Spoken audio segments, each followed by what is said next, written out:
light, a cloud of dust, and a hearty Hi-Yo Silver, the Lone Ranger.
All of the glamour of the Old West is brought back to us today as the famous Lone Ranger, mystery rider of the plains, urges the great horse Silver down the danger trails of long ago. Listen to the tattoo of those silver-shod hoofs. The Lone Ranger rides again. Come on, Silver, old boy! That's it, old fellow! Run as you've never run before! We're needed on the trail ahead! Hi-yo, Silver!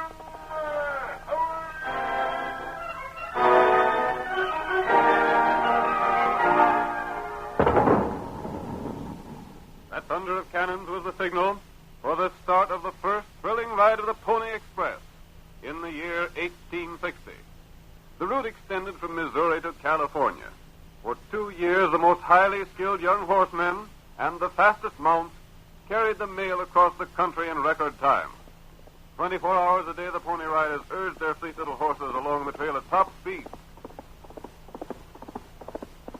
Stations were established every few miles to furnish fresh horses for the racing riders.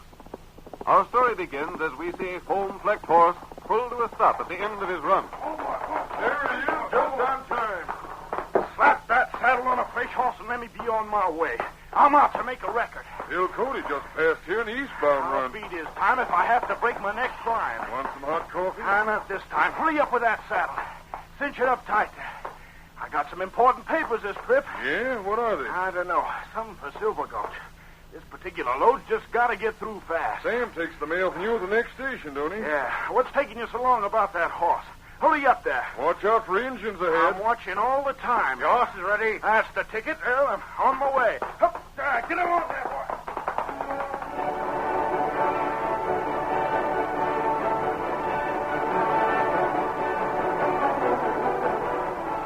The Pony Express rider was on his way again with important papers to be delivered to Silver Gulch. He gave his mount his head and urged him along at its greatest speed in an effort to break the record of another express rider, Bill Cody, later to be known as Buffalo Bill. Then from ambush, a shot rang across the plains.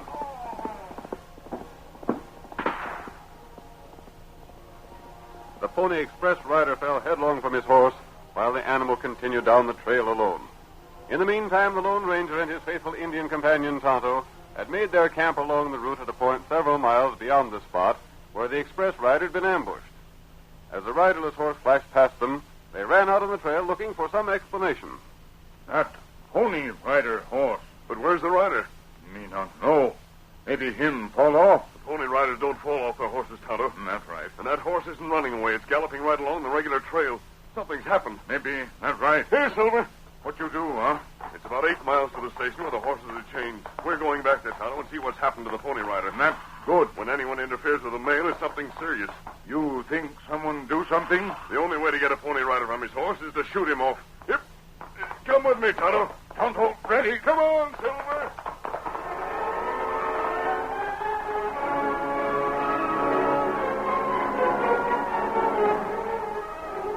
While the Lone Ranger and Tonto rode back to the spot where the express ride had been shot, our scene changes to the town of Silver Gulch. Like so many other towns of the surrounding country, Silver Gulch was situated at the bottom of a steep hill. On the hill itself were two homes, crudely built of logs. In one of the places lived Jim Flood and his wife. Our story continues as Jim says, I can't tell what to do, Ruth. It's the darndest thing I ever seen. Here I am with a fortune in gold right outside a house, and I can't get it. Jim, we waited long enough for that Eastern Company to buy out your claim. I don't reckon they ever aims to buy it. I sort of figured from what the examiners said that it wouldn't be no question but what they'd buy us out, same as they done with all the other good claims. I'd say we'd better sell your land to Harv Riggs and get what we can out in it. Come out back and take a look at the claim, Ruth. I've seen it 100 times. But maybe we can figure out some way to get the ore out. Come on. I get so tired climbing this hill. I don't know whatever possessed us to build our house here. Good timber, a swift stream, and being near my claim, that's what it was. Here, let me help you, Ruth. You'll like to turn your ankle on this loose rock. I'll get along better alone. What's Harv Riggs' last offer? Just $150. Including the house? The whole works. House, land, and gold claim. Ain't much. Ain't nothing at all to what the claim is worth. The worst of it is these rocks are so doggone loose. I send them sliding down on Riggs' place every time I stick a spade into the ground. And you can't get to pay dirt without spading. No. What's that paper Riggs has got from the law? Something called an injunction. What's it do? Just about ruins me, that's what. It keeps me from doing any digging here. Every time I dig, I send a shale down on Riggs' property. So he got this paper. Next time I dig, I go to jail. There's Riggs coming up the hill now. Ornery rat. Hey, Flood. Hello, Riggs. I just stepped outside your house by the rocks and slid past my place. Yeah? All over my proposition. To buy your place? Buy mine or sell me yours. Ain't no ways an even proposition. You offer $150 for mine and ask $1,000 for yours. That's the deal. And mine has gold on. Well, can't get at that gold, though, can you? Thanks to you and your doggone legal papers, I can't. Jim, why can't you build a fence and keep the rock from sliding down? Sorry, ma'am, that won't do. You could build a dozen fences and it wouldn't do. It'll stop the sliding rock. Yeah, if only that paper don't make no mention of fences. It just says that you can't dig, and that's all there is to it. Why, you ornery polecat. You're just trying to force me to accept your proposition. That's right. But look here, Riggs. $150 for my land's nothing at all. Why, them Eastern mining men said it was worth at least $20,000. They ain't offered you that much, have they? Well, no. But they might. It takes time for the mails to get here. You won't get no such offer. Like as not, that's fool's gold anyhow. Ain't neither. Well, buy me out for $1,000. That's a good bargain if your place is worth $20,000. All right, I will. $1,000 cash money. But now, wait, Riggs. You know blame well I ain't no cash. Cash is what I'm after. I'd have it blamed soon if I could dig that land. The paper says you go to jail as soon as you start digging. Look here, Riggs. I'll make a deal with you. I'm listening. I'll pay $2,000. That sounds good. But not cash money. I'll give you $2,000 if you let me dig my land to get it. That ain't no deal. The law says you can't dig. But I could if you was to let me. I'll sign a paper pledging $2,000 to you, and you have the judge take the paper back. Call that injunction paper. No. Your place ain't worth $500. What more do you want? I know a good thing when I see you, Jim. Reckon I'd be a blame fool to let this chance go by. Sooner or later, you'll have to sell your land, won't you? Why? Sell it or starve. But I don't reckon anyone would buy it with me holding this injunction. You better sell to me while you got the chance. Because maybe when you want to sell, I won't be willing to go as high as 150. Polecat, that's what you are. You know just enough about the law to use it to your selfish ends. You're misjudging me, Jim. You're the one that's being selfish. You're like the dog in the manger. You can't use the land yourself, and you won't let no one else use it. Well, I can wait. I reckon you'll sell when you begin to get good and hungry.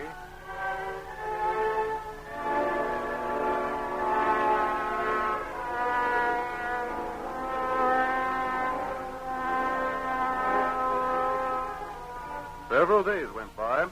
Jim Flood, unable to sell to the Eastern Syndicate, and unwilling to sell to Riggs, began to feel the pinch of poverty. As our next scene opens, we see him in the Silver Glove Cafe and watch him as he approaches the bartender. If you just let me have a little more credit, Steve. I'd like to, Jim, but you already owe a sizable amount here. But it's grub I want. Little state liquor. Don't you see? Food costs money, Jim. I'm afraid your credit here has come wore out. You won't give me none, Steve? Reckon not. You ain't heard from that Eastern company, have you? No, not yet. Well, I didn't figure you would. Riggs was talking about the fool's gold you thought was genuine. Riggs, that ornery. He says that you never'd hear from that company. Says we'd be foolish to let you have more credit. We never'll get our money. Riggs is trying to make me sell out to him. That's why he's saying them things. Well, maybe you better had sell out. For $150? Oh, Steve, you know what my place is worth. Well, it ain't worth much if it's got fool's gold on it. Let me tell you something, Jim Flood. Yeah? If you don't sell out pretty quick, me and Sam over in the general store is going to have to go to law. I suppose that's Riggs' suggestion, too. Well, it's a good one. You owe us both considerable money. It's up to us to get it. We can force you to sell out if we have to. Pardon me. Oh, yeah. What'd it be, stranger? I happen to overhear you two talking. I reckon we was talking a little too loud. Who is this man, Riggs? What do you want to know for? Who is he? He lives up on the hill a ways, just below my house. I've heard something about the situation on that hill. Your name is Flood, isn't it? That's right. What's your handle, stranger? Suppose you call me friend. Friend? Huh. Reckon that's one thing I ain't got right now. Flood, if you'll sit over here at the corner table with me, I'll stake you to a meal. Thanks, stranger. It ain't so much that I'm hungry. It's the missus, my wife. She's home. When you go home, you'll take food to her, Flood. I ain't taking charity from no stranger. You're looking for word from the east, aren't you? Yeah.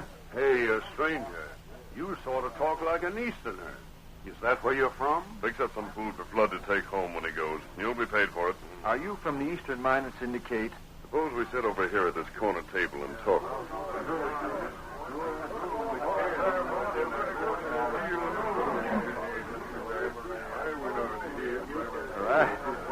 I don't know when food ever tasted better, stranger. Tell me more about this letter you've been looking for.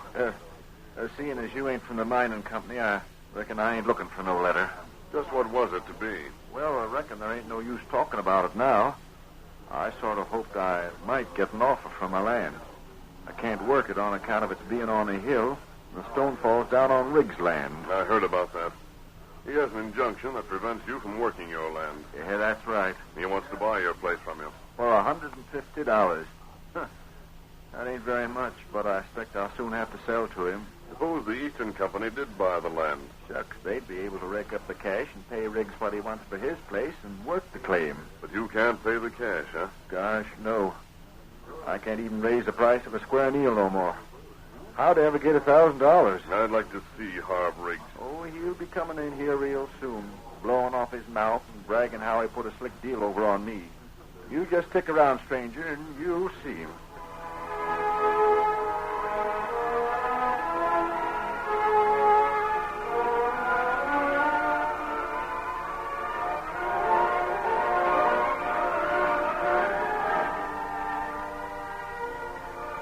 The Lone Ranger gave food to Jim Flood and loaned him money. Then, covering his disguised face with his mask, he left town and rode to the small, well-concealed camp where Tonto waited for him. Oh, there, fella. You fine feller? Yes, Tonto. I found Jim Flood in the cafe. Oh. What's him like? He's all right, Tonto. He's up against hard luck, mighty hard. Oh? I also saw Harv Riggs. That good. He came in before I left. Him feller you want? Yes, Tonto. He's the fellow the Pony Rider described to us. Him feller who shoot Pony Rider? Tonto, Harv Riggs is our man. How you prove that? With the Pony Rider dead, I don't see how we can prove that Harv Riggs is the one who stole the mail. Unless we succeed in the plan I have in mind. What? That? The Pony Rider told us Riggs stole one letter from the mailbag.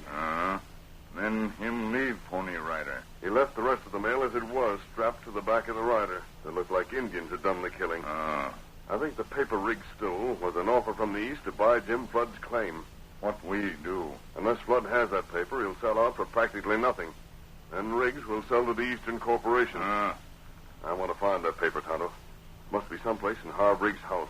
You'll have to go there tonight and search the place. Me do. We'll watch. You go in when Riggs leaves. Then when we've got the paper, Tonto, we're going to stake a claim of our own. We'll stake it on that same hill, higher up in Jigden Flood's place.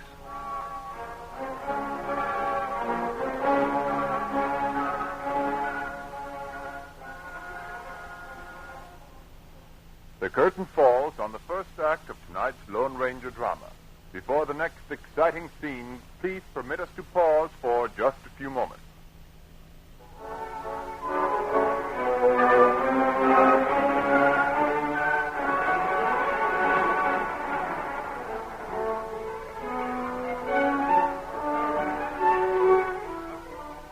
Now to continue our story. You will recall that in the first act of our Lone Ranger drama, Jim Flood found himself unable to work his mind or sell it because of the opposition of his neighbor. A letter to Flood from the Eastern Syndicate was stolen by Riggs before it reached its true destination. Riggs had also won an injunction prohibiting Flood working the claim on the grounds that loose rock endangered his property. At this point, the Lone Ranger took a hand in the affair by giving financial help to Jim Flood, the famous masked rider determined to bring Riggs to justice. That night, Tonto entered Riggs' home in search of the missing letter. In the meantime, Riggs had gone to call on Jim Flood. We hear him as he raps on the door of Jim's home. Evening, Jim. I figured you might want to talk to me tonight. Oh, you. Well, come in, Riggs. Come in. Heard you was having hard luck in town today. You knew I was going to have hard luck before I went there, Riggs. It's your talk that's had them shut off all my credit everywhere. Well, you can't blame a man for being a shrewd business dealer, can you, Flood? I'd almost sooner starve than sell out at your price. And so would I, Jim. Tell Riggs we ain't going to sell. No, I can't do it, Ruthie. I reckon we ain't no choice but to sell out to this polecat and try and find new diggings somewhere. When them victuals that man from the east brought us is gone, well, there won't be no more. No money to buy none with. And no credit. $150 is a lot of cash, Jim. Don't you take it, Jim. What'll we do when the 150's gone? We won't have nothing then, not even this house and a claim. All right. I reckon we can find something to do. We'll settle down in the valley. No need to worry, Jim. I'll give you a job working for me. I'll make that part of the deal. I'll pay you $150 cash and give you a job. Now, that's fair enough, ain't it? I reckon so. I guess our dreams of being wealthy won't never be more than dreams, Jim.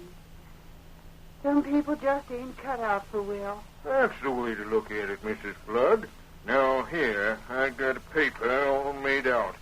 Bill of sale, it's called. Let me see it. All I got to do is fill in the date. I'll date it for tomorrow, and you just sign it, and I'll hand over the money to you. I sure hate to do this. After all your hard years of prospecting, Jim, to finally strike this gold claim and then have to sell out for $150. Never mind, Ruth. We never had the gold, so we won't miss it. What about that job, Riggs? I'll write it right here on this paper for you. I'll even specify just how much I'm to pay you. Don't be much. I'll vouch for that. It'll be a living wage. You needn't worry. Jim, look. Oh, what's that? Take it easy. It's an outlaw, a masked man. Put down them guns, mister. I want you to come with me. What are you coming here for? Who do you want? Who are you? You stay back, Riggs. It's Jim Flood I want. You can't do this. You can't take me. I ain't got nothing to say. Hurry, Flood. I'm waiting. Don't try to draw that gun. All right, mister. You're showing good sense, Jim, and coming without a struggle. I ain't struggling none. Riggs, don't let him take Jim. Stop him somehow. Stop him. I don't know anything I could have done. He's captured Jim. He's run off with him. Is this more of your ornery scheming? There they go. Look, the outlaw's carrying Jim on that white horse. Man's sakes, they'll break their necks riding down the hill at that speed. Ain't no use me going after him. But you can get to town, can't you? Hurry up and get the sheriff. There ain't no telling what'll happen to Jim.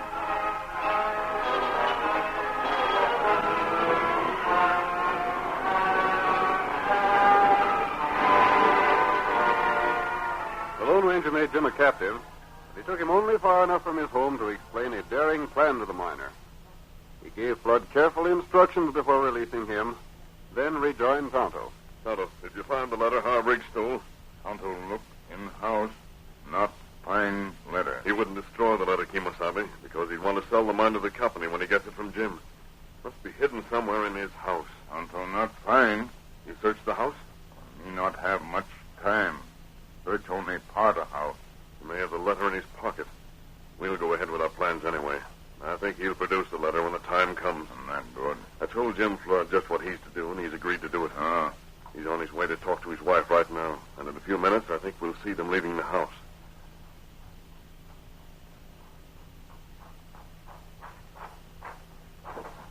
Come on, Ruth. We got to get. It's alive, where you been? Oh, I was that much afraid. What did that masked man want for... Rig's gone. Yeah, a long time ago, but you, where you been? Ain't no time for talking. I can't explain things now. We got to travel downhill fast. Don't ask no questions. Just take things to where and come on. But why? Landslide, that's why. I've been hearing rumblings on the hill. I ain't heard nothing. Your ears ain't sharp enough then. Now, come on, Ruth, and get some things together. It's too risky to stay here tonight. Jim Flood, have you took leave of your senses? No, here, take these things. Where are we going? We're going to put up for the night at the hotel in town. You have gone loco. First that masked man runs off with you. Then you come back shouting things about a landslide coming off tonight. And now, without a cent of cash money and no credit, you talk of going to the hotel. We got some money. Where did it come from? It was loaned us. Come on now, let's get going. The sooner we get to town, the better.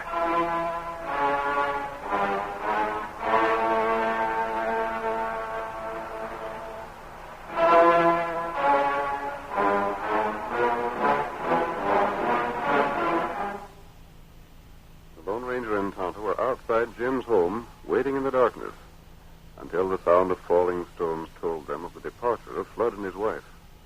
Then the masked man spoke. They're on their way downhill now, Tonto. Not good. I was afraid Jim wouldn't carry out his part of the plans. Him do it all right. Yes. Here they come. Get back to the side of the trail. We don't want Mrs. Flood to see us and ask a lot of questions. Maybe now.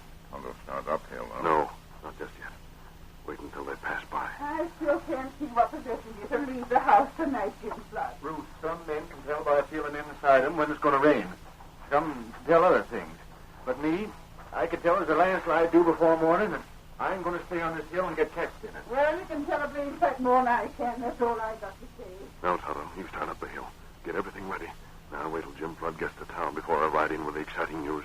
Everyone will laugh at Flood when he tells them there's a landslide due. Maybe them laugh too soon. Yes, they'll be sorry that they laughed.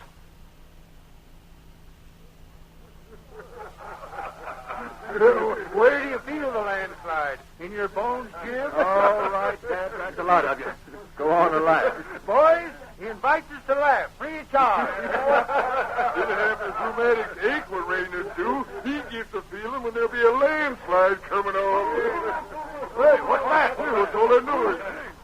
Landslide! Hurry! Get up the rig place! It's happening! Huh? Oh, what did I tell you? What sort of trick is this? Come outside! See for yourself! He's me! What's the matter? Where? Who is he? All rigs from his pack! Come on! We better go and have a look anyhow. Slide is bad, it might wreck the town. I tell you, boys, it'll ruin a town if it's a bad one. It's the trouble with having a town where this one is. Wonder why Riggs don't know about it. He didn't have the feeling of it like I did. You might have warned him, Jim. You laughed like the same all you men did. Here, that is. The masked man was right. Why'd he go there? Boys, we gotta rescue Harv Riggs. We gotta get to him somehow. Get your horses! Come on.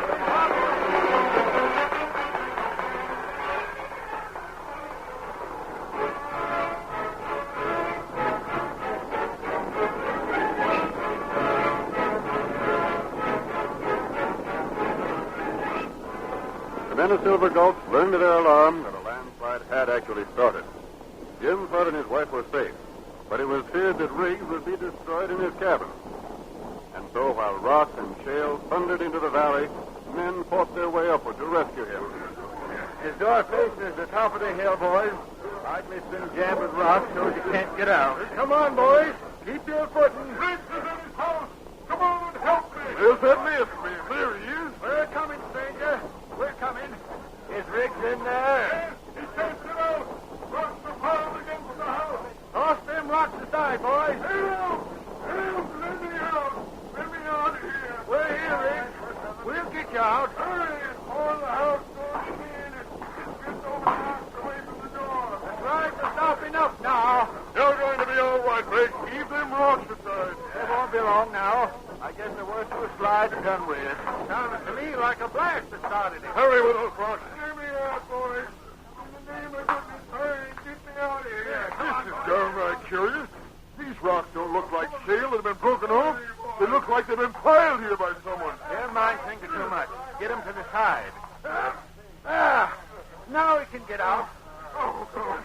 Oh, thank goodness you come, boys. Couldn't get through the winters, eh? No. I guess the slide is over now anyhow.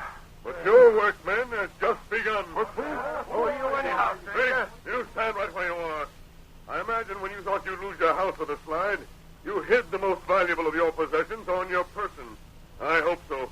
Don't make a move. Hey, the stranger's holding a gun on Riggs. What's the big idea, stranger? Listen to me, men. Someone killed the Pony Rider and stole a certain letter from him. What? The rider lived just long enough to describe the killer.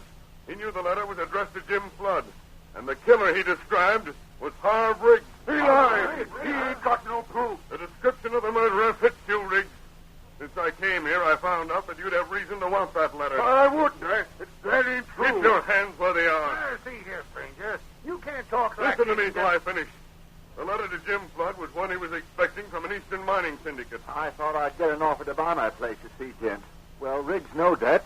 He didn't want me to get that offer. He figured to force me to sell out to him, and then he'd sell to the Eastern people. Well, it's nothing but a pack of lies. It ain't true. It can easily be proved. Riggs, if you didn't steal that letter, you wouldn't have it now. I ain't. Stand still, Riggs. You're going to be searched. I won't submit to this. It's an insult. I'll take you to court. We'll hold court right here. That whole landslide was staged for your benefit. Rocks were piled against your house so you couldn't get out. Take your hands off me. Stand still and let me see about that letter. Here's something. Hold the lantern close. I don't know nothing about that. I didn't put it there. I don't know how it got in my pocket. Here, Jim, this is yours. My letter, sakes alive. How'd you get it, Riggs, if you didn't do what the masked man said? Jim's blood must have stuck it in my pocket. Boys, this offers me 5,000 cash and half interest in the mine for my claim. I'm going to be rich. You frame me. Shut up, Riggs. Why should Jim Flood try to frame you by putting that letter in your clothes? That letter makes him a rich man. Stranger, we sure want to thank you. Get that masked man. How do you know he ain't the killer? Maybe he's just trying to frame me for what he done. We don't want him, Riggs. We got you.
The story you have just heard is a copyrighted feature of the Lone Ranger, Incorporated.